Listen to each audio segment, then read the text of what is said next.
Evening. My name is Andrew, and this is my study of Corona Dam near Temecula and Lake Elsinore.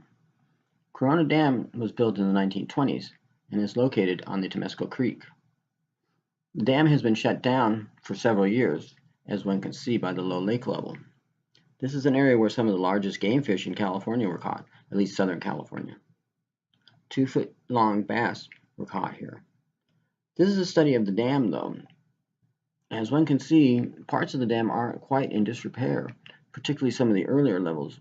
The dam appears to have been constructed in a 3-tier method, with the spillway added, I believe, in the 1970s. It's difficult to find information on this dam, but as one can see by the hillside, there is quite a bit of faulting and folding and fracturing. This says to me this dam had quite a bit of instability, at least hillside instability, and as one can see downstream, there are quite a few avalanche areas with quite large boulders. I don't know what the round cylinders are for. This is a good area to study the dam from, and a good view of it.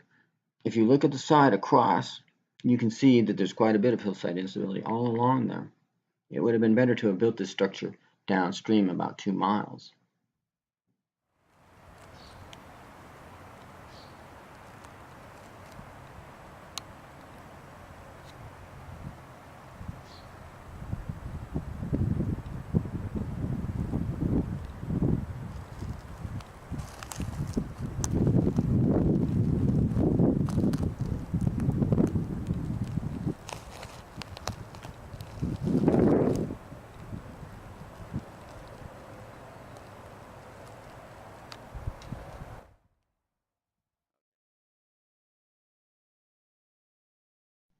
Recently, the owners have begun calling this Corona Lake, and it is located in the Temescal riverbed and also Santa Ana.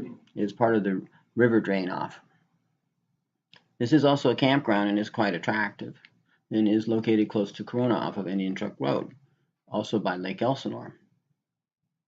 There do seem to be some structural problems, though, with this dam.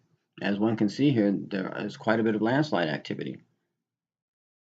There's a good shot right there, the landslide, and also in there. This says to me this was a very unstable area for building, and probably the knowledge of tectonics was not that developed back in the years of when this was done. It's hard to tell. It's hard to pin down when this was built. It seemed to be around 1920 to 1936, which the engineering technology for dams was not very sophisticated back then. In order to reach the spillway section, one must walk across the dam, which is not that wide at the top, maybe about 10 to 15 feet, and one should watch their footing. It can be quite dangerous, and the fall can be quite steep, probably about 40 to 70 feet. By the dam spillway section, it's quite high, about 75 feet, so care must be taken in this area.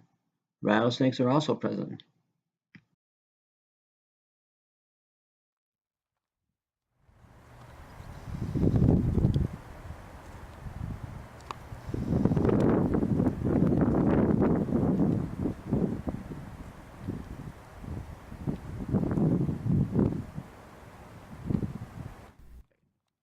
This to me is the part of the dam which is in the most disrepair.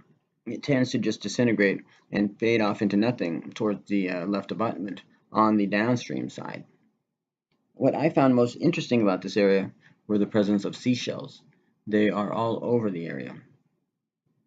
I also noticed this in Arizona when I lived there.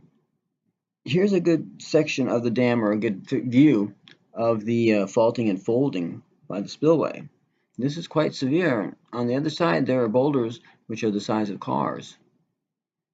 And this part of the dam seems to be in severe disrepair, although I could possibly be wrong. I certainly hope so.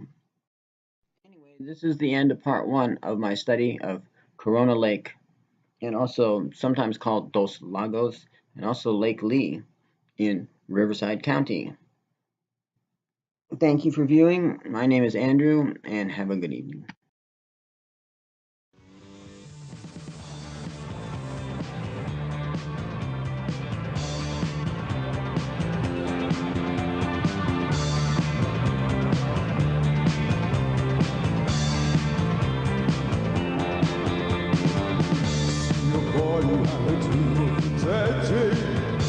Of all lust and pride,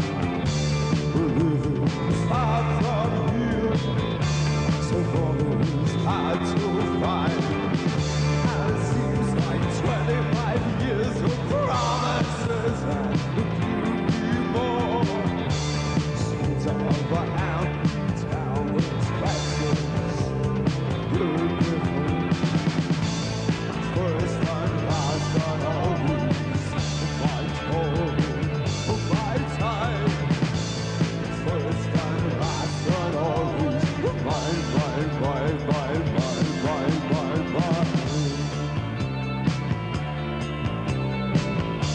Oh, really, it's not so easy. Oh, maybe it's a way too long. Stay only by me. When the evidence comes along, first and last and always my code, my time. First and last and always.